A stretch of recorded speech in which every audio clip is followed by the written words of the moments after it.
اللهم صل وسلم وبارك على سيدنا محمد وعلى ال سيدنا محمد عليه افضل الصلاه والسلام. صباح الخير وصباح الهنا وصباح السعاده.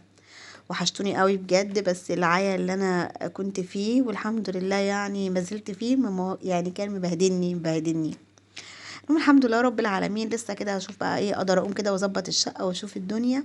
بس اتطلب مني تورته عيد ميلاد، فتعالوا هنعملها مع بعض. قلت لازم نعملها مع بعض. انا هنا جبت 350 جرام دي اسبونج. حطيت عليهم 4 بيضات، حطيت عليهم معلقه محسن جل، حطيت عليهم كيس فانيليا، نص كوبايه ميه. ضربتهم زي ما شفتوا كده في العجان، وطلع بالمنظر اللي انتوا شفتوه كده. انا هعمل الصينيه الكبيره اللي هي 30 في 40، اللي هي اكبر صينيه في الثلاث صواني المربعه. هعملها نص فانيليا ونص شوكولاته. نفس المقدار عملته اهو، برضو 350 جرام، وحطيت عليهم 4 بيضات وكيس فانيليا اهو. وهحط كمان نص كوباية مية، وهحط معلقة جل، معلقة محسن جل بس مش كبيرة قوي، يعني اللي هي ما تبقاش المعلقة مليانة. تمام. وهديله بقى تقليبة كده واضربه بالعجان برضو زي التاني، واظبط بقى الرخامة وايه. وتعالوا انا كده ولعت الفرن المفروض عشان يبقى سخن على حرارة 180. 180 بتحطيها لما تكوني هتعملي صواني الكيك. لكن لو هتعملي اللي هو مثلا اللي هي اسمه ايه، الصاج اللي هو الرفيع ده، لا بيتعمل عالي، بيبقى درجة الحرارة مثلا 200 عشان بيقعد 10 دقايق بس. لكن الكيك محتاج ان هو يستوي من جوه، فبتبقى درجة الحرارة اقل شوية عشان بيقعد فترة، بتقعد حوالي 35 دقيقة في الفرن. المهم عملت هنا 2، عملت المقدار ده مرتين، يعني الصينية دي عملتها مرتين، نص كريمة ونص شوكولاتة اهي. هنا ببدأ بقى اشيل طبعا ما كنتش لاحقه ان هو خليها تبرد، لان التورتايه دي طلبت مني بالليل. يعني اللي قالت لي عليها بالليل ان هم عايزينها بكره باذن الله على الظهر يعني. ف... فطبعا قمت عملتها، فما لحقتش تبرد معايا طول الليل. فدلوقتي بصوا انا بقطعها وهي ما شاء الله طريه جدا. شوفيها عامله ازاي، ما شاء الله طريه جدا، يعني ما لحقتش تنشف. انا سبتها حوالي ساعه. المهم هنا بشيل بقى الوش طبعا ده اللي احنا عارفين. الوش ده بيبقى فيه اللي هو البيض، يعتبر مثلا البيض يعني ايه، عارفين بيبقى طعمه وحش وما بيبقاش حلو، لان ده بيبقى البيض كله طالع فيه. المهم قطعت هنا الرقات اهي. وتعالوا بقى هنبدأ اهو نشتغل. الكريمة بقى هي خدت مني بالظبط، خدت مني نص كيلو كريمة. حطيت على كل كوباية وربع مية، على كل كوباية كريم شانتيه كوباية وربع مية. وحطيت عليها معلقة سكر واحدة بس، يعني حطيت على كل النص كيلو حطيت حوالي 3 معالق سكر. عشان انا يعني ايه بحب الكريمة عامة تبقى سكرها هادي، لان لسه هيتحط فيها شوكولاتات، لسه هيتحط فيها صوصات، هتديها طعم مسكر اكتر، فعشان ما تبقاش جازعة معاكي تبقى سكرها هادي وخفيفة. ضربت الكريم شانتيه ونفس المقدار. اللهم صل على سيدنا محمد. برضو عملت الاول الابيض، وبعد كده خدت منه شويه شلتهم في الطبق اللي هناك ده، وخدت نص المقدار حطيت عليه شوكولاته نوتيلا، وحطيت عليه معلقه كاكاو كبيره. وضربتهم في المضرب تاني بقى. طبعا بقى الكريم شانتيه بالشوكولاته. المهم هنا بدأت هنا بقى ايه احشي بقى التورتيه بتاعتنا. فانا هنا زي ما قلت لكم ان انا هحط صوصات من جوه. الصوص ده صوص فراوله، والصوص التاني صوص لا اله الا الله، مربى اسمه ايه المربى الحليب دي اسمها ايه، لا اله الا الله، هفتكر واقول لكم. المهم نفس الخطوات. الكراميل، صوص الكراميل. يعني انا حطيت هنا صوص على الابيض صوص فراولة، وحطيت على الشوكولاتة حطيت صوص كراميل. معلش الاسماء بتروح من بالي، فهتلاقيني فجأة ايه ممكن وانا بسجل الفيديو انسى اسم الحاجة، يعني فعلا بنساها خالص سبحان الله يعني. بدأت هنا اظبط برضو كده وواحدة واحدة كده. والسباتولا دي على فكرة لما بشتغل بيها بشتغل الابيض الاول، وبعدين بشطفها واشتغل بيها الشوكولاتة. هنا برضو حطيت صوص مانجا. يعني حطيت في رق صوص مانجا ورق صوص فراولة، وهوزعه بس كده وايه، وصوص الكراميل برضو على الشوكولاتة. طبعا كده انتوا عرفتوا احنا ما بنزودش السكر ليه، ويا ريت ما تزودوش السكر عشان تطلع معاكي الحلوه، الحاجه حلوه وهاديه وسكرها رايق كده. تاكلي منها، لما تاكلي حته واتنين وما تشبعيش. ما شاء الله بصوا كيك طري ازاي، بس كان لازم برضو اسقيه. طبعا اللي بسقيه بيه ده عباره عن مثلا هتعملي على قد المقدار اللي انت عايزاه، كوبايه سكر عليهم كوبايتين ميه عليهم عصره ليمونه. بس الاول السكر والميه يغلوا مع بعض، واول ما يغلوا اعصري عصره الليمون عليها وسيبيه يغلي 10 دقايق بالظبط. واطفيه عليه، ما بيبقاش تقيل، خلي بالك بيبقى سيرب خفيف خالص. المهم هنا طبعا بعد ما حشيتها وسقيتها كده من فوق زي ما شفتوا، طبعا قطعت بقى كل الجوانب بالطرنش. لو الكيكه هتبقى صغيره يبقى هتقطعيها بسكينه صغيره مشرشره. هوريكم برضو حاجه تانية عملتها، بس باذن الله اما انزلها لانها برضو اتطلبت بعد التورتايه دي على طول بيوم. المهم بدأت هنا اجلس بقى الشوكولاته، اجلس التورتايه اهي. بوزع بقى الكريمه، ما شاء الله هو كان النص كيلو، كان ما شاء الله هي خدته بالظبط يعني. وبدأت اوزع الكريمه. اللي طلبتها طلبت التورتايه دي، كانت عايزاها نص كريمه ونص ونص بتاع ده فاكهه، يعني فانيليا بالفاكهه، فانيليا وعليها بقى الفاكهه بتاعتها وكده.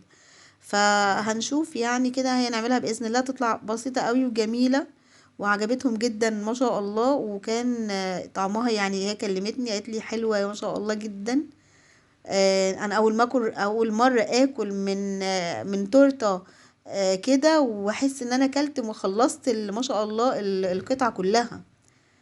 دايما لما بجيب تورتات او كده باكل قطع، باكل يا دوب مثلا شوكتين كده 3، ما بقدرش اكملها، بتجزع نفسي. فدي ما شاء الله هاديه وسكرها هادي، فانتوا تعودوا السكر يبقى قليل، لان لسه في حاجات احنا بنحطها معاها، فما تبقاش الحاجه مسكره قوي.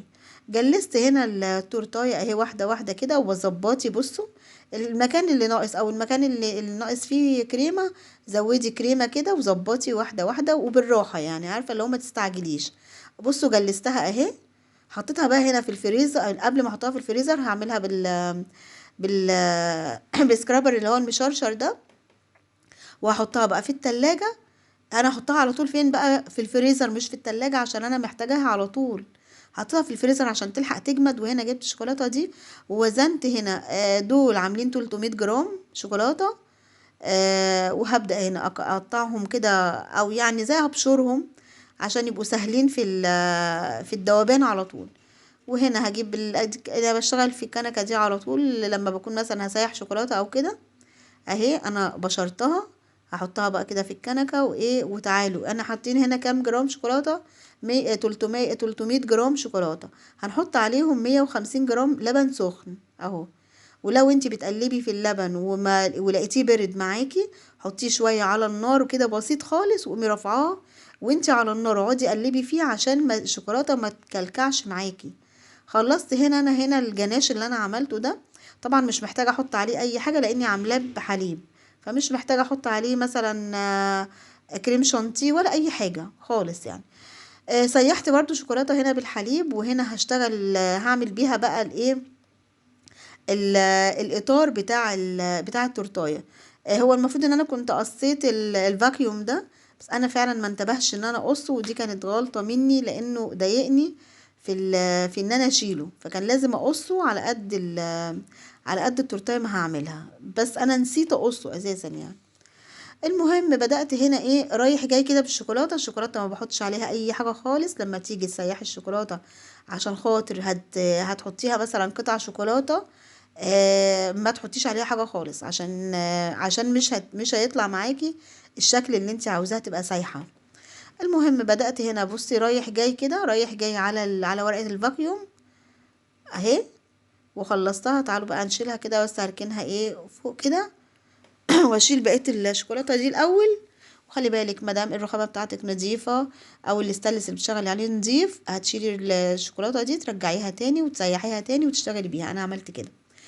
بدأت هنا جبت الشوكولاته اللي احنا عملناها، او الاطار بتاع الشوكولاته اللي انا عملته ده، وبدأت هنا بصوا بقى ايه بالراحة كده، لاني برضو غلطتي اني ما قصيتش البتاع عشان يبقى على قد التورتايه. هو ما شاء الله كان طويل جدا يعني. بدأت هنا خلصت كله اهو. بصوا واحدة واحدة بالراحة كده يطلع منه الفاكيوم، وتلزقيها وتدوسي عليها كده، تلزقيها على التورتايه بتاعتك. خلصتها حطيتها في التلاجة شوية، وتعالوا بقى عشان نقطع الفاكهة بتاعتنا. معايا هنا تفاح، معايا كيوي، معايا اناناس، معايا خوخ. فهبدأ بقى هنا اقطع الفاكهة هنا كده واظبطها. بصوا انا طبعا هنا كنت غسلت الكيوي، يعني انا غسله الكيوي كويس، خلوا بالكم، عشان كده انا قشرته واشتغلت ايه قطعته على طول اهو. وكنت عملت كمان شكل التفاح يعني عملت الشكلين بتوع التفاح اهو. قطعت هنا الكيوي وادي التفاح، هبدأ بقى اقطع في الايه الخوخ اهو، شرايح كده شرايح. سبحان الله العظيم، مهما يروح الزمن ويجي تورتة الفاكهة بتبقى احلى تورتة في التورت كلها. يعني انا مثلا بعمل تورت كتير على فكرة، ممكن ما احطش عليها فاكهة، بالعكس بعمل لها ورود بالكريمة، بحط لها مثلا شوكولاتات مش عارفة ايه. لكن احلى يروح ويجي الزمن على تورتاية الشوكولاتة، تورتاية الفاكهة ما بتقدمش، بالعكس بتبقى حلوة جدا وبتشد العين كده سبحان الله، وبتبقى طعمها جميل.